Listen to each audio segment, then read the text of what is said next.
my outing for the day is all done. Oh, bye. Driving too fast though. Yumiko texted me. She said they're not done. They haven't shopped till they drop. They haven't dropped yet, and they're gonna have dinner. And I'm on my own for dinner. So I was sneaky. I made a bowl of oatmeal. I had 500 yen there. Ah, konnichiwa. Ah, Dean.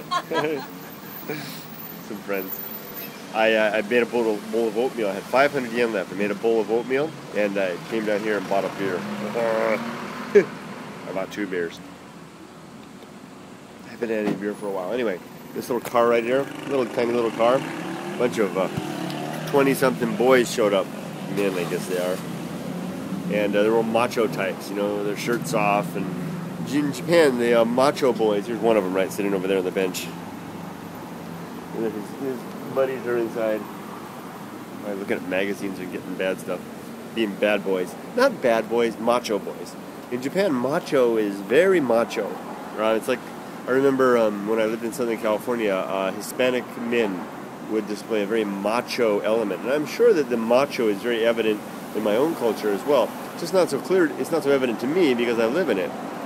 But the effects of it are such here. I remember my dad once telling me that if young people only knew young, you know those bravado, boisterous young men only knew how silly they really looked, they would likely, oh, there was a good way, just walk past, they would likely, second guess or later regret the way that they behave and look. And it's not so much that I'm saying that these guys are bad or anything like that. It's just that, you know, young men grow up, they want to find their position and their place in the world and adopt a stance that is appropriate, and they just certainly don't want to seem anything less than a man. And sometimes it really becomes quite a sight, especially here in Japan, the macho young men.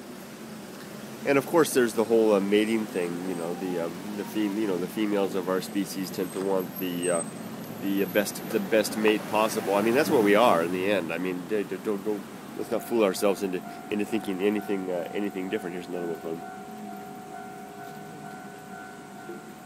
Let's not fool ourselves into thinking it's anything different.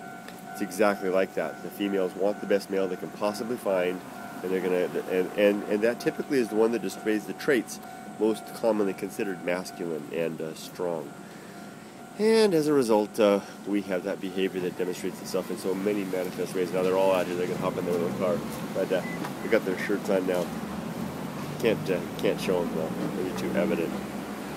It's funny to see them all squeezing themselves into this little tiny car. 4 tough guys into a little tiny little K car. Hear that little that motor? Listen to that motor. You know, I'm sorry guys. If you're gonna be macho, you need a macho car. Okay, you can't be running. I draw the line at a K car. You can't be running around in a little tiny K car and have anybody think you're a tough guy. It just ain't possible. So, I'll leave it at that, and enjoy my beer, watch the sun continue to set in the mountains beyond. Let's let these guys drive away. I don't know, there goes some more tough guys in little bikes. I just don't know what it is. 3 tough guys with little tiny little motors. I mean, swear to God, they're like little mini bikes, about this big, or with a deep sound. How can you be taken seriously as a tough guy, you know, in a mini bike? Tough guys on a mini bike and macho men in a little K car. Well, they're waiting for their one buddy, so I'll go ahead and sign off. Take care, everybody. You have a great evening. I'm going to have another beer. Bye-bye.